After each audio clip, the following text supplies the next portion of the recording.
Log in करा मुंबईतक.in वर. हाय, radio सिटीवरनं मी RJ Atish. दररोज रेडिओच्या माध्यमातून आपण गप्पा मारत असतोच, पण आज इथे व्हिडिओच्या माध्यमातून गप्पा मारायचा एक अतिशय खास हेतू आहे.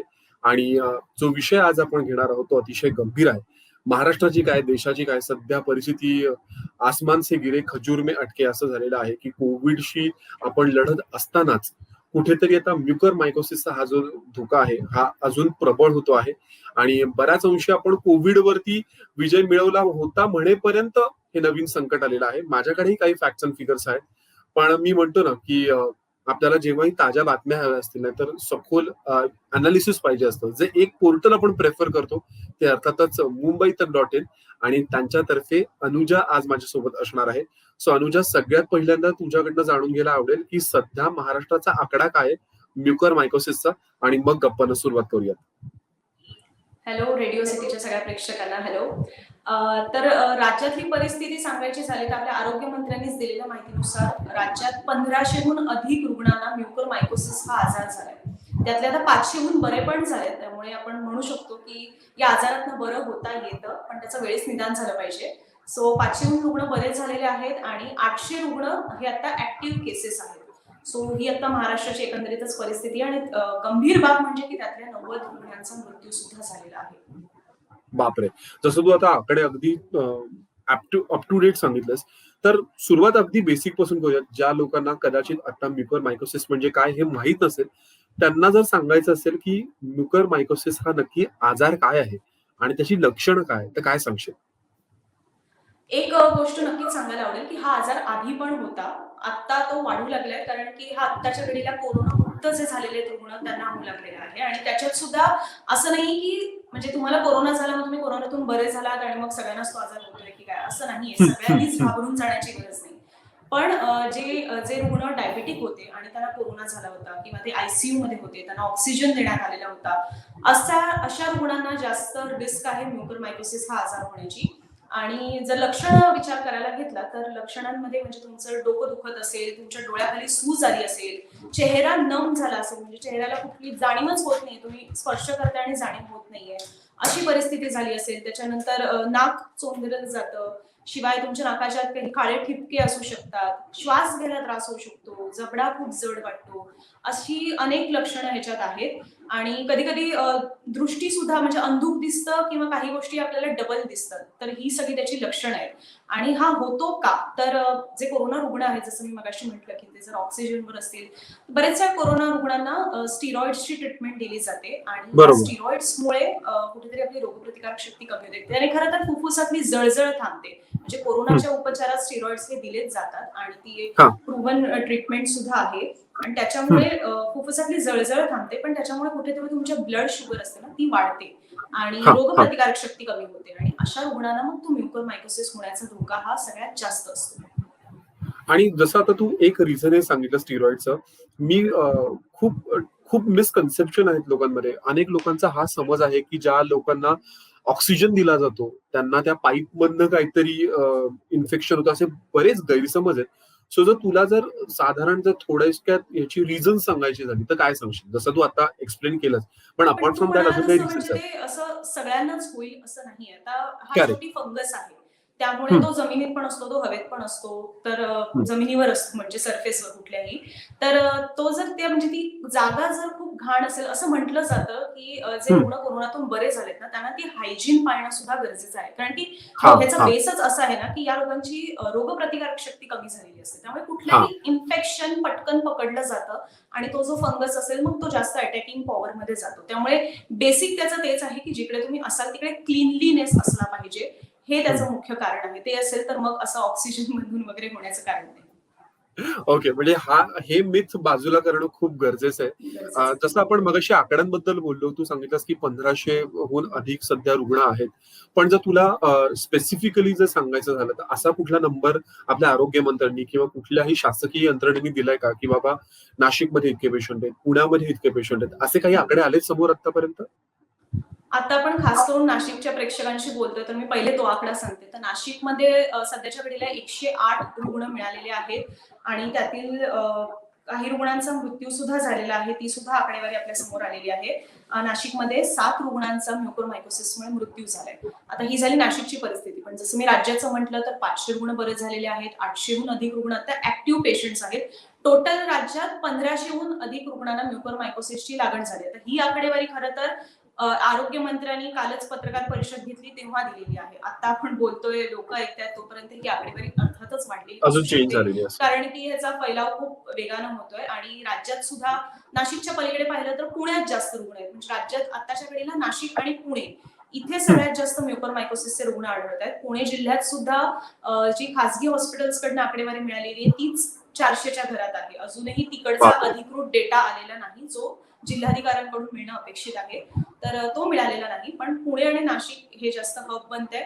शिवाय राज्यात बाकीच्या जिल्ह्यांमध्ये सुद्धा हे रुग्ण आहेत. मुंबई, ठाणे, सोलापूर, तिकडे विदर्भ असू दे, अशा सगळ्याच ठिकाणी हे म्युकोरमायकोसिसचे रुग्ण आढळत आहेत. मला आठवतंय की काही दिवसांपूर्वीपर्यंत लोक प्लाझ्मासाठी, रेमडेसिवीरसाठी ट्विट करत होते आणि आता त्याची जागा सगळी या म्युकोरमायकोसिसच्या औषधांनी, इंजेक्शननी, ह्याच्या ट्विट्सनी घेतलेली आहे. सो जेव्हाही आपण याच्या उपचारासंदर्भात बोलतो तर आता आपल्याला कोरोनाचं माहिती झालं की बाबा एक प्लाझ्मा थेरपी आहे, नाहीतर स्टेरॉइड्स आहेत. तशी आता म्युकोरमायकोसिससाठी काय काय आपल्याकडे औषधं अवेलेबल आहेत? बघ, एक यात मला आता हायलाइट करायला आवडेल, तू प्लाझ्मा थेरपी बद्दल म्हणालास म्हणून, की कोरोना हा आपल्या सगळ्यांसाठीच अगदीच नवीन होता. त्यामुळे प्रत्येक गोष्ट ट्रायल बेसिसवरच होत होती. आता प्लाझ्मा थेरपी त्याच्यातनं बाहेर गेलेली आहे. रेमडेसिवीर सुद्धा ऑफिशियली हे सांगितलेलं नाही की ते इंजेक्शन दिलंच पाहिजे कोरोना रुग्णांना, पण आपल्याकडे दुसरा पर्याय नाही म्हणून आपण ते वापरतोय, असं आहे. पण ह्या आजारामध्ये म्युकोरमायकोसिस किंवा ज्याला आपण ब्लॅक फंगस सुद्धा म्हणतो, त्याच्यात एम्फोटेरेसिन बी हे इंजेक्शन दिलं जातं आणि ते क्लिनिकली अप्रूव्ड आहे. असं नाही की म्हणजे तेच आत्ताच्या घडीला या आजारावरचा रामबाण उपाय आहे. त्यामुळे एम्फोटेरेसिन बी हे इंजेक्शन दिलं जातं, पण त्याची स्टेज वेगळी आहे. अर्थात जेव्हा रुग्णाला लक्षणं जाणवतात तेव्हा पहिले त्याने डॉक्टरकडे जाणं अपेक्षित आहे. ईएनटी सर्जन असू दे, डायबिटीसचा पेशंट असेल तर त्याने त्याच्या डॉक्टरकडे गेलं पाहिजे. त्या लक्षणांनुसार त्यांच्या काही मेडिकल टेस्ट होतात पहिले, किंवा बायोप्सी केली जाते जिकडे इन्फेक्शन आहे तिकडे, हे समजायला की हे इन्फेक्शन कुठल्या लेवल पर्यंतचं आहे, म्हणजे केस किती गंभीर आहे हे समजून घेण्यासाठी बायोप्सी सुद्धा केली जाते. या सगळ्यांमधनं मग निष्कर्ष निघतो की रुग्ण किती क्रिटिकल आहे किंवा कुठल्या स्टेज पर्यंतचा आहे, म्हणजे थेट अवयव काढण्याची गरज आहे की बेसिक ट्रीटमेंटने सुद्धा रुग्ण बरा होऊ शकतो. हे सगळं झाल्यानंतर मग ते एम्फोटेरेसिन बी हे इंजेक्शन दिलं जातं. ते थोडं खर्चिक आहे, कारण की त्याच्या दिवसालाच 5 वायल द्यावे लागतात. 100च्या घरात एका रुग्णाला या इंजेक्शनची गरज आहे. त्यामुळे ही परिस्थिती खरं तर रेमडेसिवीर पेक्षा सुद्धा जास्त भयानक होत चालली आहे आणि त्याचा खर्च सुद्धा जास्त आहे. 50,000 हा या इंजेक्शनसाठीचा दिवसाचा खर्च आहे. जसं मी म्हणाले की 4 ते 5 वायल त्याला दिवसाला द्यावे लागतात. तर अशी सगळी ट्रीटमेंट आहे. आणि शिवाय तो फंगस आहे शेवटी, त्यामुळे तो फंगस आत किती लेवल पर्यंत त्याने अटॅक केलाय, कुठला ऑर्गन त्याने डॅमेज केलाय, तो ऑर्गन जर काढता आला आणि तशा वेळी क्युअर करता आलं तर ती सुद्धा ट्रीटमेंट आहे. मग त्याच्यासाठी ऑपरेशन सुद्धा केलं जातं. आणि मला आपल्या प्रेक्षकांना सांगायला आवडेल की ही माहिती आम्ही डॉक्टरांशी बोलूनच तुमच्यापर्यंत कन्वे करतोय. येस, म्हणजे हे तर आपल्याला सगळ्यांना माहिती आहे की जेव्हाही सखोल विश्लेषण असतं किंवा ऍक्युरेट बातम्या असतात, आपण मुंबईतक.in लाच प्रेफर करतो. मुव्हिंग अहेड, की जसं आता आपण बोललो की कोणकोणत्या ट्रीटमेंट्स अवेलेबल आहेत, तर त्याच्यामध्ये एक प्रत्येक सर्वसामान्य माणसाला जो प्रश्न पडतो की बाबा सरकार ह्याच्यामध्ये सध्या काय करतंय, तर त्याच्यावरती काय सांगशील?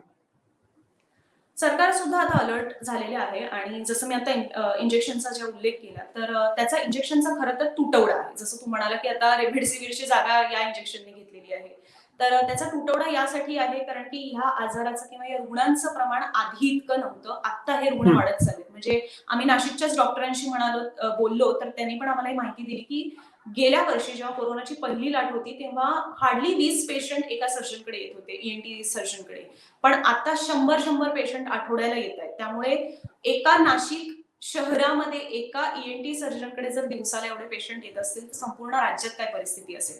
त्यात दुसरा गोष्ट म्हणजे की एका दिवसाला जर 5-5 इंजेक्शन्स आणि एका रुग्णाला 100 इंजेक्शन्स लागत असतील तर त्याचा किती मोठा तुटवडा आहे. त्यामुळेच राज्य सरकारने जवळपास 1,90,000 इंजेक्शनची ऑर्डर दिली. पण जसं रेमडेसिवीरच्या बाबतीत झालं होतं की डिमांड खूप आहे आणि सप्लाय कमी आहे, तसंच या बाबतीत सुद्धा आहे की आधी केसेस कमी असल्यामुळे त्याचं मॅन्युफॅक्चरिंग एवढं नव्हतं आणि त्यामुळेच आत्ताच्या घडीला लगेच ऑर्डर दिली आणि त्याचा लगेच सप्लाय होईल असं होणार नाही. त्यामुळे आरोग्य मंत्री राजेश टोपे यांनी सुद्धा असं सांगितलेलं आहे की हा सगळा पुरवठा सुरळीत व्हायला किमान 31 मे तर जाईलच.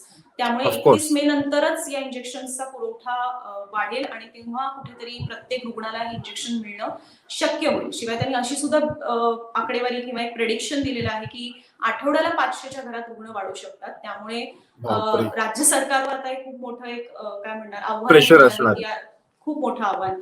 आणि दुसरीकडे उपचारांचा विचार करायला घेतला तर ते मोफत उपचार होणार आहेत जर तुम्ही सरकारी रुग्णालयात असाल आणि जर ज्या रुग्णालयांसोबत ज्या खासगी रुग्णालयांसोबत सरकारने टायअप केलेला आहे महात्मा फुले जन आरोग्य योजना जी आहे जसे कोरोना रुग्णांचे उपचार मोफत होत आहेत तसंच या रुग्णांचे सुद्धा उपचार मोफत होऊ शकतात. सध्याच्या घडीला राज्य सरकारने घेतलेली ही खबरदारी. ओके. आणि खर तर गप्पा भरपूर मारायच्यात पण आपल्याकडे वेळेची थोडीशी कमतरता असल्यामुळे जायच्या आधी एक शेवटचा प्रश्न विचारावासा वाटतो की सिन्स आता तुम्ही तुमच्या सगळ्या अपडेटसाठी किंवा तुमच्या विश्लेषणासाठी अनेक डॉक्टरांच्या संपर्कात आहात, तर बाय एनी चान्स हा आजार टाळता येऊ शकतो का? म्हणजे अशा काही प्रिकॉशन्स आहेत का की ज्या आपण आधीपासून घेऊ शकतो? जसं आता आपल्याला करोनासाठी माहितीये की बाबा आपण मास्क लावू शकतो, सॅनिटायझर वापरू शकतो, नाहीतर 6 फुटाचं अंतर ठेवू शकतो. तसं म्युकर मायकोसिस होऊ नये म्हणून काही खबरदारी आपल्याला बाळगता येईल का? नक्कीच. एक तर आहे म्हणजे की स्टिरॉइड्सचा वापर हा अति झाला नाही पाहिजे. पण अर्थातच ते काही पेशंटच्या हातात नसतं. शेवटी पेशंट जो डॉक्टर ट्रीटमेंट देतोय ती घेत असतो. त्यामुळे ते तर आपल्या हातात नसतं. पण जेव्हा एखादा रुग्ण कोरोनामुक्त होतो तेव्हा त्याने पोस्ट कोविड ट्रीटमेंट घेतली पाहिजे किंवा पोस्ट कोविड सगळी जी काळजी असते ती घेतली पाहिजे. त्यात सगळ्यात एक महत्त्वाचं ते म्हणजे ग्लुकोज मीटर. आता हा जो आजार आहे हा आजार कोणाला होऊ शकतो तर अर्थात आताच्या घडीला जे कोरोनामुक्त रुग्ण आहेत जे ऑक्सिजनवर होते आयसीयू मध्ये होते त्या रुग्णांना होतो. डायबिटीज किंवा HIV कॅन्सर यांसारखे जे सिव्हिअर आजार आहेत गंभीर आजार आहेत त्या रुग्णांना सुद्धा होऊ शकतो. त्यामुळे मेन कारण आहे की तुमची शुगर खूप वाढते ब्लड शुगर खूप वाढते आणि त्यामुळेच ग्लुकोज मीटर जो 1500 रुपयापर्यंत मिळतो साधारण तर तो जर घेतला आणि जेव्हा तुम्ही घरी येता तर कुठल्याही कोरोना रुग्णाला जेव्हा डिस्चार्ज मिळतो तेव्हा त्यांना डॉक्टर सांगतात की तुम्ही तुमची ऑक्सिजन लेवल तपासत राहा, टेम्परेचर बघत राहा, ह्या गोष्टी सांगतातच. त्याचप्रमाणे आता आपण शुगर लेवल सुद्धा मॉनिटर करणं गरजेचं आहे आणि खास करून जर तो पेशंट डायबेटिक असेल किंवा सिव्हिअर केस असेल ती कोरोनाची तर अशा माणसांनी ग्लुकोज मीटर घ्यावा. रोजच्या रोज आपली शुगर लेवल मॉनिटर केली पाहिजे आणि शिवाय जसं मी म्हटलं की हायजीन पाळलं पाहिजे. त्यामुळे मास्क पासून आपली इतक्यात सुटका नाहीये हे पुन्हा एकदा अधोरेखित होतंय. मास्क घातलाच पाहिजे आणि सॅनिटाईज तर केलं पाहिजे. सध्याच्या घडीला आपल्या हातात एवढंच आहे की शुगर लेवल मॉनिटर करणं तेवढं एकच कारण आहे आणि वेळीच निदान झालं तर जीव पण वाचतो. त्यामुळे अगदी छोट्यातले छोटे सिम्पटम्स असले तरी आपल्या डॉक्टरला किमान कन्सल्ट करणं हे सध्याच्या घडीला खूप मोठं खबरदारी असू शकते. आय थिंक तू खूप महत्वाचा मुद्दा सांगितलास आणि नाशिकमध्ये इनफॅक्ट त्याची सुरुवातही झालेली आहे की पोस्ट कोविड सेंटर्स आता नाशिकमध्ये सुरू करण्यात येण्यात आहेत. नाशिक जिल्हाधिकारी तसे आदेश दिलेले आहेत. मिशन ऑपरेशन थिएटर नावाने ते आता हे सगळ्या गोष्टी सुरू करत आहेत आणि माझी तरी अशी मनापासून इच्छा आहे की कोणालाही जसं मी कोविड सेंटर बाबत बोलताना म्हणतो की कोणाला कोविड सेंटर वापरायची गरजच लागू नये अशी परिस्थिती यायला पाहिजे. तसं मला असं वाटतं की प्रत्येकाने इंडिव्हिज्युअल लेवलवरती जर खबरदारी घेतली तर मला वाटतं की आपण याही आजारावरती तितक्याच एफिशियंटली मात करू शकू. जसं तू म्हणलीस की हा आजार आधीपासून होता पण कोरोनामुळे तो अधिक बळावतो आहे. सो जर तुम्हाला अल्टिमेटली म्युकर मायकोसिस पासून जर संरक्षण हवं असेल तर मला तरी एकंदरीत आपल्या सगळ्या गप्पांवरून असं वाटलं की तुम्हाला कोरोनाच नाही झाला पाहिजे आणि त्यासाठी कोरोनाचे जे खबरदारीचे उपाय आहेत आत्ताच्या घडीला तेच आपण म्हणू शकतो की एक रामबाण उपाय होऊ शकतो. खूप खूप खूप धन्यवाद. खूप छान आणि अतिशय व्यवस्थित माहिती दिलीस तू. जसं आणि मुंबई तक .inचं नाव आहे की सगळ्या ताज्या बातम्या असतील नाही तर इन डेप्थ अनालिसिस असेल त्याच्यासाठी आम्ही कायम तुमची माहिती रेफर करत असतो. त्याचा आज पुन्हा एकदा अनुभव आला आणि आशा करूयात की अजून अशा समाजापर्यंत अजून माहिती देण्याच्या या विषयांवरती आपण पुन्हा एकदा असेच कनेक्ट होत राहू. Thank you so much. नक्कीच. थँक्यू. लॉग इन करा मुंबईतक.in वर.